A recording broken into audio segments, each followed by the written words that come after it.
ايه رأيك لو تحفظ ورايا الدعاء ده؟ اللهم خذني إليك مني وارزقني الفناء عني ولا تجعلني مفتونا بنفسي محجوبا بحسي واكشف لي عن كل سر مكتوم يا حي يا قيوم. عيش حال الدعاء ده بقلبك كده في اللي باقي من رمضان. تعرف الدعاء معناه العجز.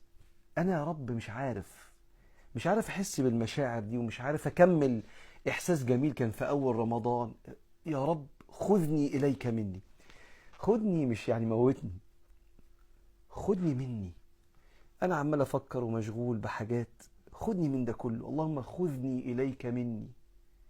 خد قلبي كده، حطه على السجادة، حطه في طريق خدمتك. خذني اليك مني وارزقني الفناء عني. التفاني يعني الغياب، النسيان. واحد فنى عن حاجة، فانا نسيت نفسي وبقيت مستني الله اكبر الاذان، ومستني الفجر عشان ابدا اصوم، ومستني اروح من شغلي عشان قراني، ومستني لحظه الفطار عشان ادعي، ومستني وقت العشاء عشان اصلي والتراويح، ومستني اهلي ولا العزايم عشان اشوف اهلي وابقى مركز في صله رحمي، ومركز اني ما اغتابش واحنا بنزور قرايبنا كده، ونبقى القعده حلوه اقوم منها بروحانيات صله الرحم.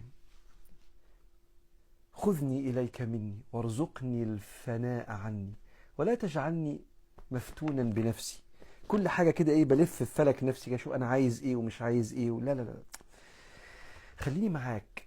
لو في حاجة هبقى متيم بيها ومفتون بيها، يبقى انا ابقى متيم ومفتون ومشغول بطريقك يا رب.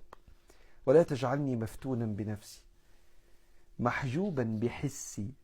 محجوب يعني في حاجة حجباني عنك، منعاني عنك. ايه؟ حسي، شهواتي الحسية. عايز انام، عايز استريح، عايز اكل، عايز اشرب، عايز اتخانق، عايز اتنرفز. شهوات حسية، شهوات الجسد. محجوبا بحسي واكشف لي عن كل سر مكتوم. اكشف لي عن عيبي اللي منعني عنك، ما انا مش عارف العيب ده ايه. اكشف لي عن الذنب اللي مخلي قلبي مشغول عنك. اكشف لي حضرتك عايز مني ايه دلوقتي. اخدم مين ولا ساعد مين ولا سامح مين؟ اكشف لي. خليني بصير بما تريده مني ثم أعني عليه.